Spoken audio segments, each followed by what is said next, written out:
Din dag, hvornår er den bedst? Det er den, når du kommer med en opgave, vi skal løse. Jeg har en god dag, når jeg føler, at jeg har fået snakket lidt med mine kollegaer og har kunne hjælpe nogen med det, de nu stod med. Vores fællesskab, det betyder rigtig meget. Altså, vi er jo gode til at spare hinanden med de opgaver, vi nu bliver stillet. Altså, det kollegiale sammenhold og fællesskabet her hos PM Park er rigtig vigtigt. Vi kender hinanden rigtig godt. Jeg synes det generelt, at det er en virksomhed. Vi har forskellige afdelinger, men har jeg et problem med folie, så går jeg ind og snakker med foliefolk eller ringer til dem. Vi er jo også meget fleksible.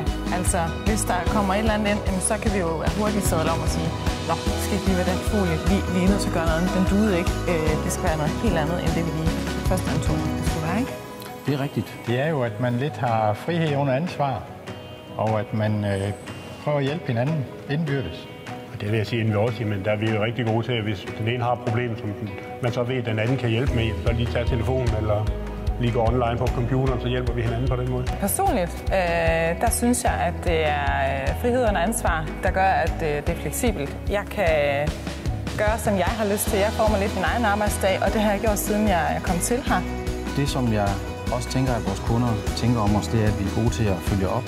At når vi har leveret noget, så følger vi op og spørger ind til, om det virker, som det skal, om de er tilfredse med det, der vi har leveret. Jamen, min opgave det her, det er at sørge for, at kunden er tilfreds, og vi får løst problemet ud for de forudsætninger, han har lavet, og den aftale, han har lavet med PM Park. Det mener jeg også er en vigtig del af vores arbejde og vores DNA, at vi er gode til at følge op og være der for kunden og sikre, at deres behov er opfyldt.